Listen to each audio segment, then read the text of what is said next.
So, this is the inaugural author interview, and my very first person that I get to feature is Taryn Tyler, and she is the author of Nightbriars, Snow Roses, and Heart Splatters, which are LGBTQ plus romance dark fantasies. Is that correct? Yeah, they're gothic fantasy. The prequel's a little bit like it has LGBT representation, but the protagonist isn't. Okay. But yeah, the main series is LGBT, like lesbian love story. So Very cool.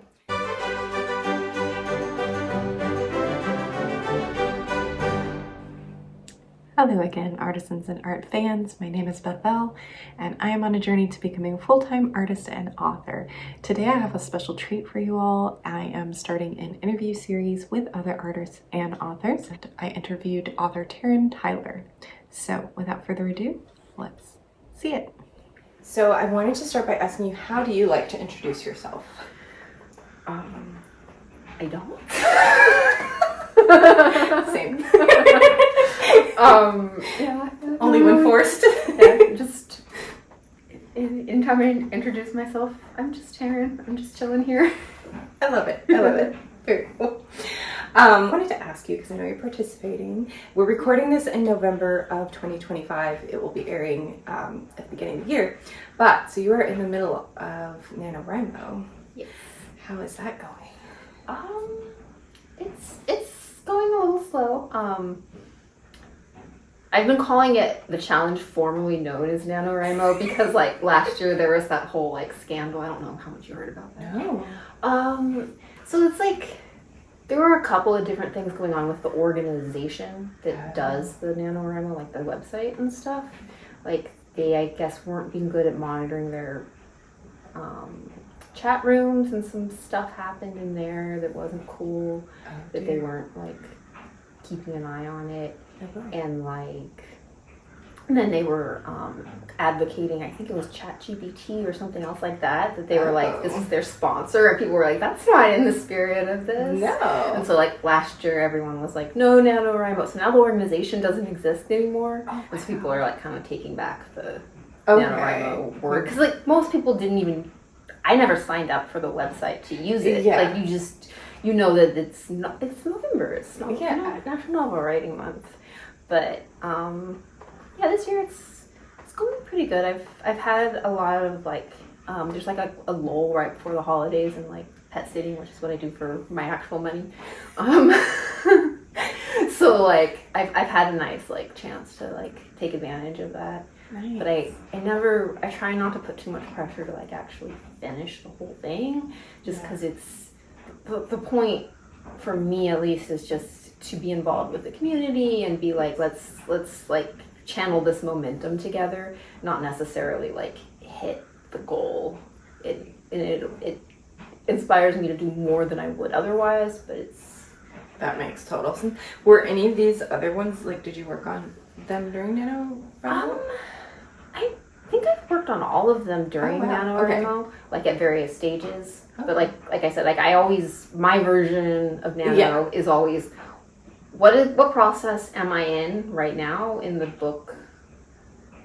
You know, just like what process am I already in, and what can I do to kind of like add to those goals for the month, if that makes sense. So it's not like I don't think I drafted. You're not like trying to crank the whole book out. Yeah. Okay, that makes total sense. Are you a pantser or a plotter, and do you know what those mean? Because if not, I'll define them.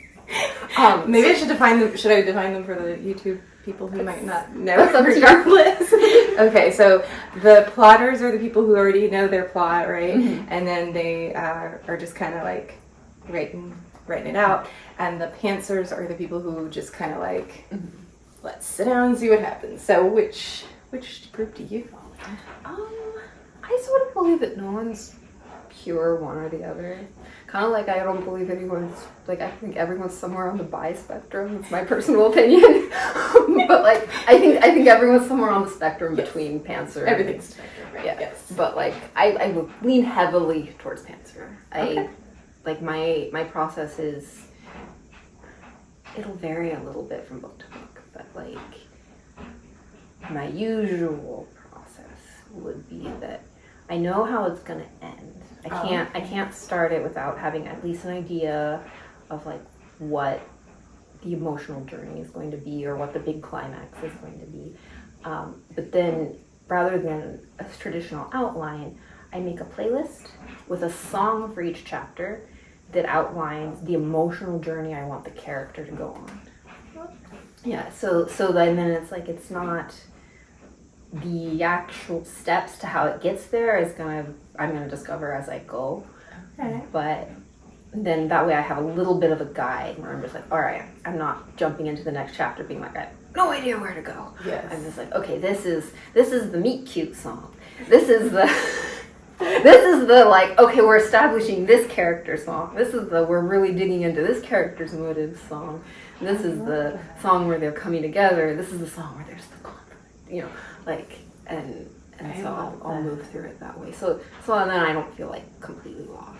Yeah, I love that. I have playlists for my books, but they're not like in order. It's just like, oh yeah, this song, either I was listening to it when I was writing it, or like this song makes me think of, one of the things that I was talking about. But I love that it's like, yeah, it's like a little more involved than like a mood playlist. Yeah. It's like that's like what I call like my germination stage when I'm like looking for the songs, and I'll just be like spending 2 days in a row like just listening to music, like looking for the songs that fit. That's so cool. I like that, and that's like a really cool jumping off point.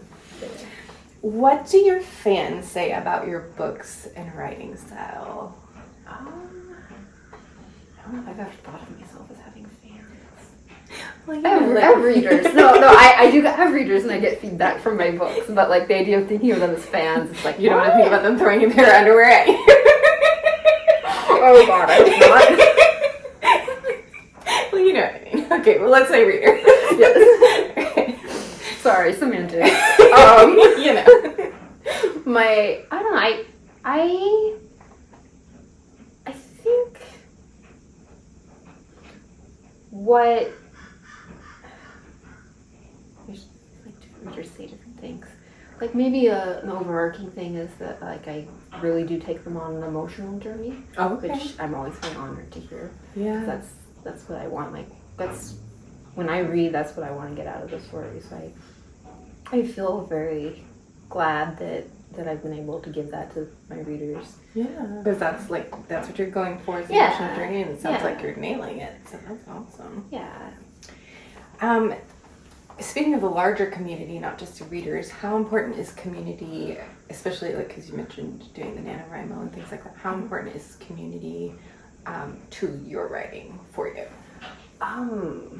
I think it's very integral because I learned to write in community. Mm-hmm. When I first started writing, I was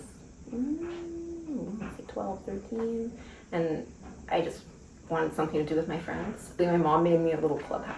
Aww. To kind of just have a place to go and chill and be by myself. Yeah. But when I went there, I'm like, I don't want to be by myself up here. I want my friends to come hang out with me. So I was like, let's make this a club. Yeah. And so then for an activity to do in our club, and we ditched the clubhouse very quickly. We hardly spent any time there at all. But 1 or 2 meetings, and then but what we ended up doing was we started writing stories, and we would publish them in a little newsletter. Yeah. And then we would share back and forth with each other, and that we kept that going well into college. Wow. New writers kind of cycled in and out, which I think maybe is my habit to collect writers. When I'm when I hear someone write, I'm just like, oh really? Tell me all about it. That's so cool. And you are part of a writing group right now, right? Mm-hmm. And are you kind of running that one, or is it? Yeah, sort of. I mean, I created the chat, and then we just go from there. So I wouldn't say I run it exactly, but Yeah. Right now we don't do a lot. We used to do more critique, read and critique. Okay. Right now we just do co-working. So we gather and write about once a month. Okay. And just to kind of we'll touch base with each other about our projects and kind of encourage each other and it's nice. But we used to do more of like a formal read and critique where we bring chapters and analyze it. And I think that right now we feel like it's a little more useful to be a little more casual about it. Oh, in the spirit of that same question, how do you stay connected with the San Diego? I can't even remember how we met, incidentally. Like, was it the book fair? I think maybe. Maybe it was one of, But is that kind of like a big way of staying connected for you, or like what's your how do you stay plugged in? I mean, I go through various stages where I kind of get more inclusive and then come back more inclusive.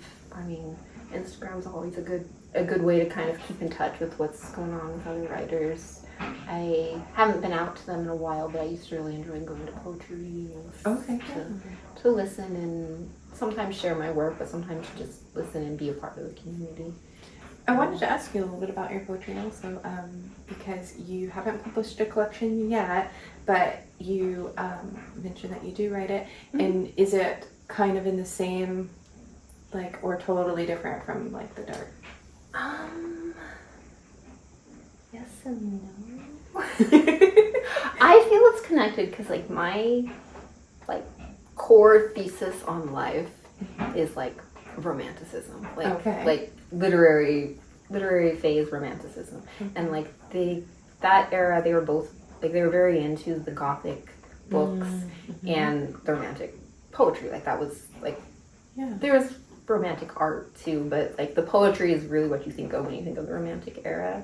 And like Mary Shelley, who wrote Frankenstein, one of the like classic Gothic books, like her husband and like other people that she would hang out with all wrote like poetry and Percy Shelley. And like I feel like there's a strong connection between like Gothic, especially like it hits those like dramatic emotional beats, I guess, and like it was sort of a counterculture to I guess the Industrial Revolution. Okay. So like everything's getting more regimented, everyone's leaving the countryside and going to the city to get these jobs in factories. There's all this technology and stuff, and then the Romantics were like, but nature. But nature and feelings and like what makes us human. And like it's not a perfect movement. Obviously there's some ego wrapped up in there and a lot of like rich people not realizing they're out of touch.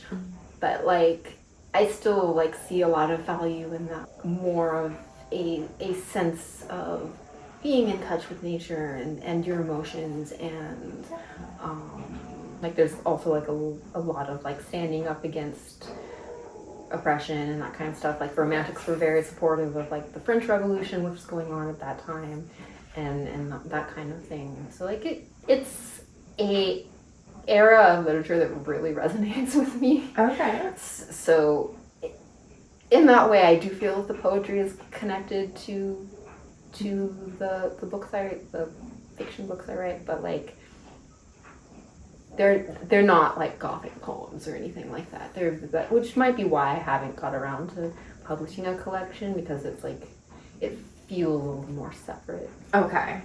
Do you write them in similar ways, or is it like more inspiration based with the poetry? Yeah, I think the poetry is more inspiration based. It's I think maybe more personal.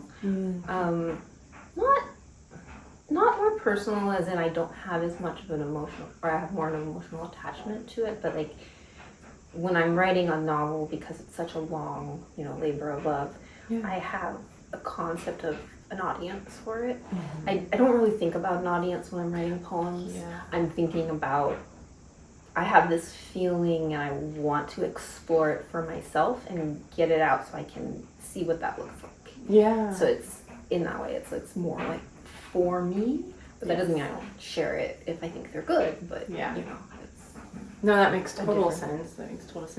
That leads me to another question I was going to ask is, do you see kind of like yourself, or do you purposely write yourself into any of the characters in your No. Like, I'm out. I feel like it's, like it might, like you could probably do a psychological analysis and be like, maybe it's a safer way for me to explore like pieces of myself. But like, I wouldn't say there's any one character that I'm like, I feel like this is me in the story. I think like I've, to myself, I don't know if I've ever described it this way to anyone else, but like I've, to myself, sometimes thought of like Snow and Rose, they're the two girls in the main series. Like Rose is more of like my wild ADHD side, and Snow is more of my like reserved autistic side, where it's like, and them coming together is like me trying to be like, let's find some balance within myself by making these two people fall in love. I love that. But like, and like you might be able to say that like the villain in the prequel, the new one, Heart Splatters, like maybe there's some of my shadow self that I'm like being like, this is what I don't want to let these experiences make me become, and it's a little safer to explore that, like, okay, I've had some of these similar experiences, but I don't want to become like this because of it, but I'm going to explore that within fiction. But I wouldn't say like, and in any sense, like, I feel like any of them are a self-insert or like very much like one-to-one, I've had those exact experiences or anything like that. It's, like it would be like in a very psychological, metaphorical way that I identify to them rather than like a direct way. What is a favorite scene or passage from one of your books, if you can choose it? Oh, that's so hard. I know, I'm making you choose from about your children. There's a scene where Rose is singing, and in the magic system I have, how Rose accesses her magic is through song. Oh, okay. So she's like different magic wielders access their magic differently according to like what resonates with them. But she accesses her magic through song, and it comes out as fire. Oh, wow. And like there's just like a part where it's like her version of magic is being in juxtaposition to the villain's version of magic, and like how much there is like fire and passion and hope in that.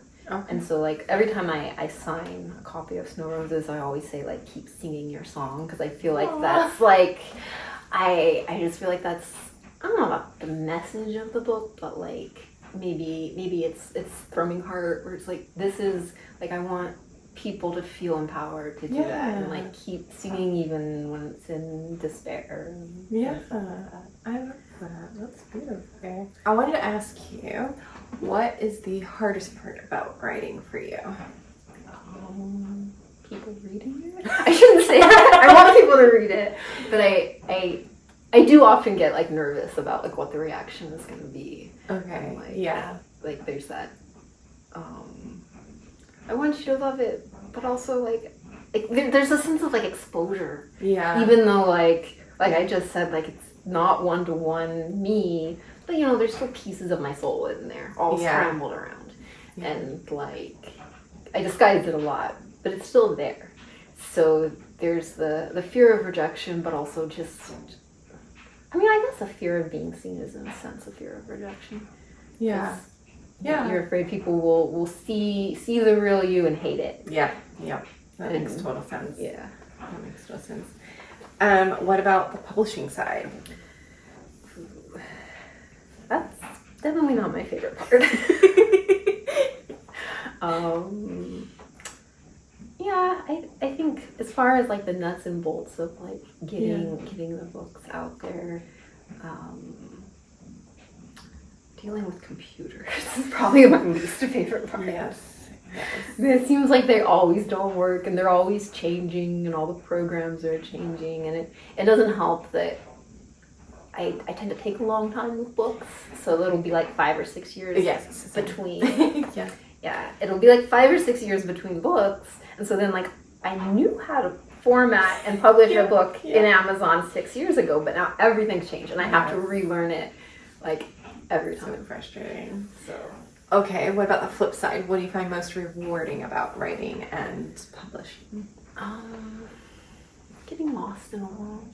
Oh, that's yeah. Like I've been having so much fun, like drafting for Nano. Yeah. Like it's just like this is kind of the first time I've actually done Nano with a fresh draft, which is really fun. Oh wow. Just to be like, I don't want to say I love drafting more than editing, because I also really love, like, once you already have something there and you're like, okay, how do I make this like just right? And like that, like I feel like that's the more artistic side, where you're like, how do I make these words make the emotions I want?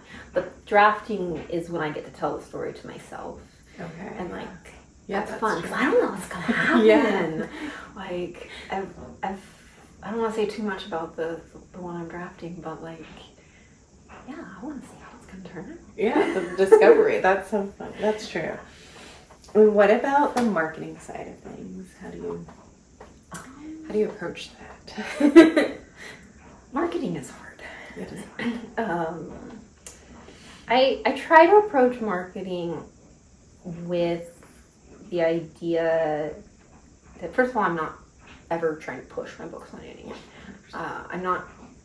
I'm trying to make sure that people who will enjoy them find them. And that I feel like that difference in my head kind of, sometimes it doesn't work, but the idea is that it keeps me from being as like afraid to market. Yeah. Because like no one wants to be that pushy salesperson or just like always pushing their books on things. But like when I try and think about it, I'm trying to let the people who are going to enjoy them know they're here. Yeah, because like on the flip side, if you just kind of, like at book fairs and stuff, you just sit there and you don't say anything, you don't like, give yourself a chance at finding the right people, then it's almost like the whole networking thing where they're like, don't look at networking as what you can get out of it, look at it as like you're trying to connect people like with each other. So you're just trying to connect people like that will like this kind of story with the story, and then it like takes the pressure off of it, but it doesn't leave you like, because we know we're not like eager saleswomen, but at the same time we don't want to be so passive that we don't actually let anybody know like, hey, you might actually enjoy this. So and it's like I'm trying to remember, like, I really love this book. Like, there's a lot of things about it that I enjoy. Like, so other people are going to enjoy it too, and I just have to tell them the things I love about it. And if it's not for them, that's fine. But if it is, then they might have a really good time. For sure. I did want to ask you, what do you like to read, and if you have any favorite authors? And I know I should have told you that in advance because that's a hard one to think on the spot. But I have so many favorite authors. I know. I mean, recently I've been reading a lot of Gothic books. I generally also read a lot of fantasy, poetry. Okay. Some historical fiction. Some I know some people get bored with them, but I like the classics. So like Jane Austen, Emily Bronte, that kind of stuff. I'm really excited to see how the Wuthering Heights movie is going to come. Oh, I didn't even know they were making it. Yeah. Okay. And you like kind of some of the ones that they're not necessarily as known for, right? Of the Jane Austen and the well, I guess the Bronte sisters. The Bronte sisters are known for their Gothic. But like my favorite Jane Austen is Northanger Abbey, which is actually her parody of a Gothic novel, which I think is adorable. And I'm on the edge of my seat waiting for when they're going to make like a really good movie where they lean into that. Yeah. Because like there's this scene in it where she's up all night because she found a scrap of paper in the dresser and she's just sure it's a clue to prove how her boyfriend's dad is probably a murderer. And like there's a stormy night and she can't get the candle to light, and finally in the morning she reads it and it's a laundry list. Oh. Wow. But like, wouldn't that be a fun scene? That would be a fun scene. I think you're gonna have to make that movie. But like they haven't really done a version that like plays to that. Yeah.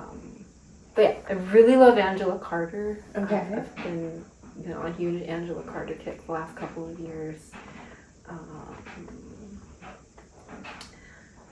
Obviously the Bronte sisters, my dog's named Bronte, so I'm a little obsessed. I like Louisa May Alcott's dark stuff that she doesn't, you don't hear about as much. And like, I also just love the versatility that she could write both very skillfully. Like, that's impressive. I like her lighter stuff too, you know, it's fun to read all the tea parties and all of that stuff. For newer authors, how are you discovering them? I spend too much time on YouTube. Actually, all October. It's research. It's research. All October, I was trying not to go on YouTube for like, because everyone publishes, they're like, these are the Gothic books, these are the spooky reads, and I'm just like, so like when I hear about a book I like, I'm like, that sounds like something I really want to read. I put it on the list, and then like once or twice a year, often for the book crawl, but sometimes, you know, just this is my book binge excursion of the year. I'll be like, okay, I'm gonna choose like 4 or 5 books off the list, and I go buy them and then read them and so like that's my system, and it's already so long that I cannot have more books being added to this like to be our wish list. Let's call it. And so like all October, I'm like I'm staying off of YouTube, or not off of YouTube, but off of those videos. Not clicking on anything that's like, this is a list of cool books. Fair enough. Well, speaking of YouTube, I want to ask you about your YouTube. I think a lot of people are dealing with like anxiety right now, and it's kind of like, I don't know, something about your voice, and you're like, next we're gonna do this. You're like, oh, everything's okay. It's like very grounding. I don't know. So I was just curious, like, what your vision is for it, like if it's changed since you started it. I don't want to pile on too many questions, but just whatever you want to share about your YouTube. No, I did YouTube before with my sister for about a year. We had a little channel called Scribbler Sisters. Oh, cute. It was fun. But I do feel like that one we both had a little slightly different visions for it, and it was very unfocused. It was like one week we're doing a skit, the next week we're doing an interview, and now we're just that's a problem. So I've been trying to be a little more focused this time, of being like, I have a vision, but I think that might be why I landed on the blog.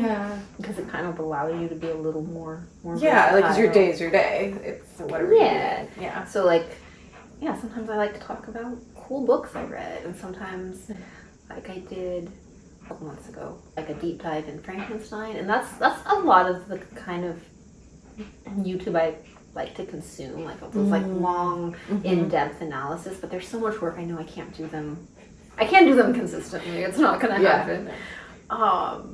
But like, I guess I don't know if this answers the question or not, but I like the idea that the vlog kind of gives it like a template, and then I can take it in other directions, because it's like, well, people know what kind of vibe to expect from me.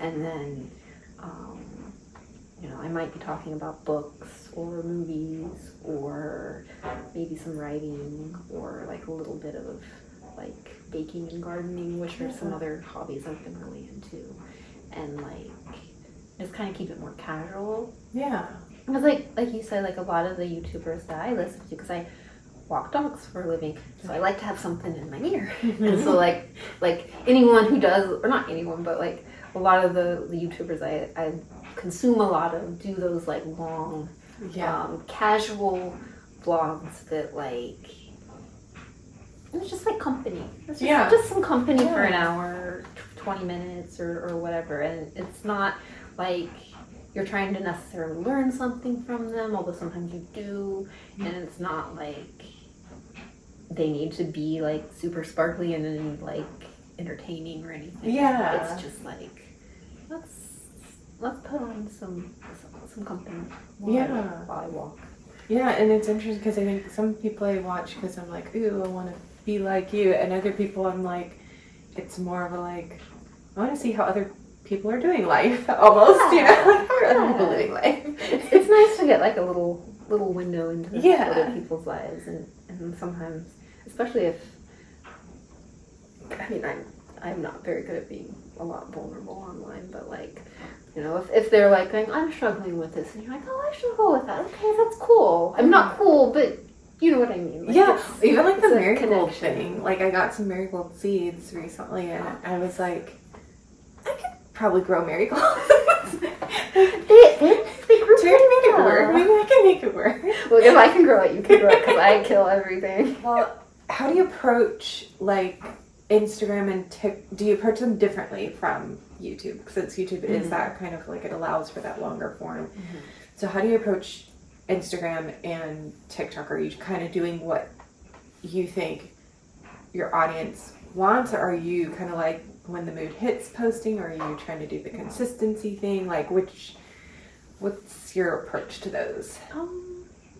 I do definitely approach them differently. My current approach with Instagram is kind of just, I feel like it. I don't have any kind of strategy or plan with Instagram anymore.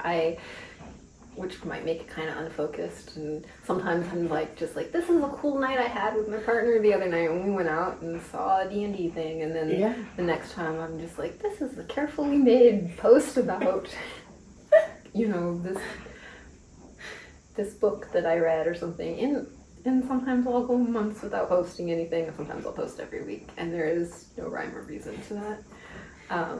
With TikTok, I'm experimenting. I have been off of TikTok for many years. Okay. and just like, because I prefer the longer form, like for what I consume, so I don't consume a lot of TikTok. Okay. But I've kind of been trying to change that, because I know that that's like where a lot of people's attention is, and it's, in theory, the quickest way to reach a lot of people, to let them know that I have books. Yeah. But I've been currently approaching it more of content made not so much for my followers as for new people. Yeah. So like that's like the mentality I have going into it is like that's really kind of smart, I think, because if you think about like how all the platforms eventually move over to where they want you to be paying for stuff, so pretty much all you are, like, they want you to get new people, so that then you're like, ooh, I have more followers, but then like they're not going to show your stuff to your followers, so it kind of is smart to just approach it to like as people who are new. And I think the Instagram thing is smart too, because everybody always says like, oh, consistency, or oh this, or oh that, and like all of those things stop working eventually, and so it's like you may as well just do what's sustainable and fun for you, and you know, and then when people do pop over, like even Rupi Kaur took like a huge break, and I'm like, how can, okay, she has like a lot of money, but but also like, how can you, like, what, aren't you afraid of losing, you know, your platform or whatever? And she's been really outspoken about certain things too, but she was able to press pause, like, and not freak out that she wasn't speaking out anymore, or you know, or whatever, like just a big long pause and just take it for what it was, and then she came back, and you know, everybody who she needed was there, and you know, it was fine. And I think that's a good reminder. That, and I think probably it's also awesome that you don't consume a lot of TikTok, because that makes it way easier to just get on, do what you need to do, get on. That's pretty much what I do. I might, sometimes I'll scroll for like, you know, I'll catch up with people I follow. Like, and, you know, I might, you know, scroll for 5 minutes to kind of warm up the algorithm, but like, I don't, I prefer the longer form, because I can just, I feel more of a connection when I can spend longer time with something, and so that's probably why your marigolds are working out. Mine. No, just kidding. I haven't tried yet. You just started. They take time. So, is there anything else that you want to share, or that you wish I had asked? Thing that I would share, like part of my brain is like, I should say something that's like, what does the world need to hear? That's a big question. That is big. That's a lot of responsibility. You better tamp that one down. Well, is there anything you want to say more about your books? Because I was going to say, tell me, like, What is your elevator pitch for your books? Because I don't want to, again, we don't want to do spoilers, but yeah, you could probably... So, Snow Roses, which is the first one, I like to think of it as a candle in the dark, so to speak. Okay. The story is relatively simple. It's two girls who are hiding from various dark things in the world who end up meeting each other in this cottage in the woods, and they kind of sequester themselves in there for a little while and, fall in love while they're there and, have a lot of fun times in the forest. And then they realize they're strong enough to go out and face the fears that were chasing them. And I don't think that gives too many spoilers. Okay. With being very, very vague about it. That's some of the feedback I've gotten from people is that it's very dark. Check out the content warnings because it does, have that one particularly deals with assault. It deals with, I think it's like PG-13 level of violence, but it does have violence and violence to not on screen to children, but the mention of violence to children. Okay. But I've heard people say that it's really dark, but it still leaves you feeling warm and cozy at the end because of the just like the love and care that these girls have for each other to make the world better, which is something that I really believe about the world, that's how we make the world better. That's how we love and care for each other. And it doesn't have to be romantic all the time. Yeah. It's like, so, like, I think I lost sight of the assignment there. It's not really an elevator pitch, but that's the story. That's a beautiful description. And what about Night Briars? So Night Briars is what happens next, and it's kind of them making their relationship work because I noticed, that most romance stories are about how the characters get together, which is always, very beautiful and fun. But what about after? Yeah. It's always just happily ever after. So what does happily ever actually look like? And meanwhile, there's a lot of other conflicts going on where they're dealing with their own personal traumas. They're reacting differently to other things that are going on in the world, and how does that affect their relationship? The sad part of this book is that it was originally, there's another book coming, and originally they were going to be the same book, but when I was writing my playlist for it, I basically realized that there were 2 points where it felt climactic, and so I was like, I'll divide it into 2, just because it felt like we're building to this, and then we drop it and build to this again, and I was just like, that needs to be 2 books. But I didn't finish the next one yet, and it's been 6 years. Oh, no. So I am so sorry to people who have read Night Briars and are wondering why it had such a sad ending. It doesn't stay that way, I promise. They're like holding onto the cliff and their fingers are turning white. I've had people think that was the end and that was just it. And so I've been trying to say there's more coming. I'm just taking forever with it. Okay. Is that the one you're working on now? It's not. Other ones keep sneaking ahead in the queue. Yes, I do actually have a draft of it. Okay. So I do have a draft of it, but when I was working on it, more complications. Yeah, basically I was working on it during lockdown, and because it deals with a lot of isolation. I'm like, that was not a good time, and I just haven't gone back to it yet. Okay. Yeah. And then Heart Splatters. That's the newest one, so it's the one that's freshest on my mind.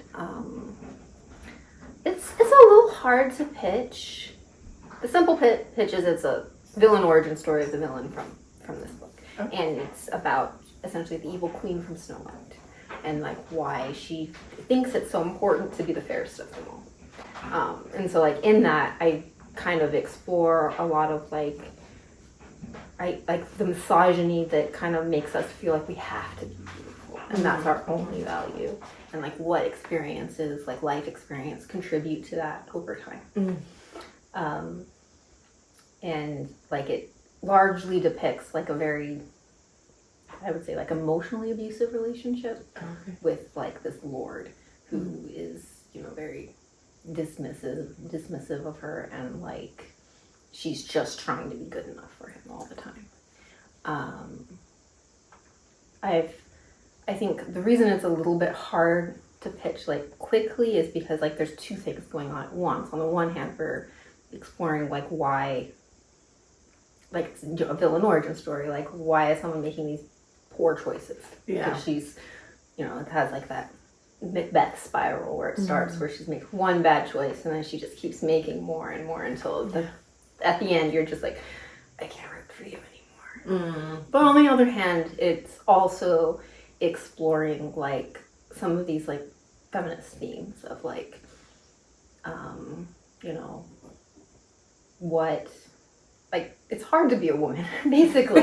yes, it is. Basically. But that doesn't mean she has to make those poor choices. And it's kind of like, it asks but doesn't answer the question. Do we first make divas and then punish them? Yeah. And so like I've had like men who have read it are like, yeah, you did a really good job in showing how someone can become evil. And the women who have read it have been like, you did a really good job of explaining the pressures of being a woman and like the, I guess, harder to complain about like relationship problems of like gaslighting and love bombing and all that stuff that like they're like, oh, in a fantasy setting, that's interesting, I haven't seen that before. So like it's, I don't want to say it's two books at once, but it's like a double-sided story. So it's been hard to pitch like quickly. Yeah. It's got more than one thing going on. Yeah. Where can people find you, your books, what's your social media handles? I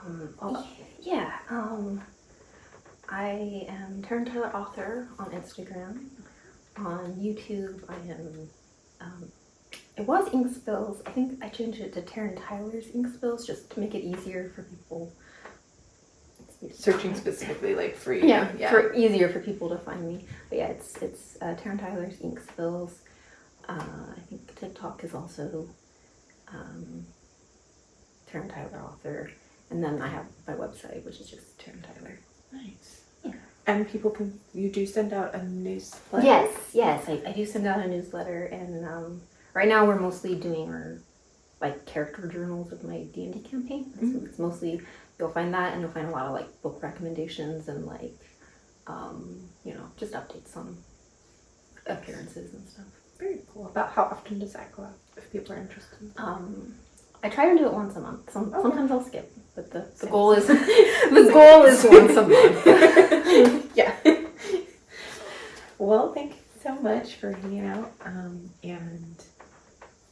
doing this. This is super fun. Yeah. And also thank you for having me on your YouTube. Thank you for being there. You were a delight. Thank you. Thanks again for tuning in. I'll be posting more artist and author interviews, about one a month, as well as art process and vlog videos at least once a month, maybe more if I can. I would like to under-promise and over-deliver this year. So take good care and keep creating. This world needs it.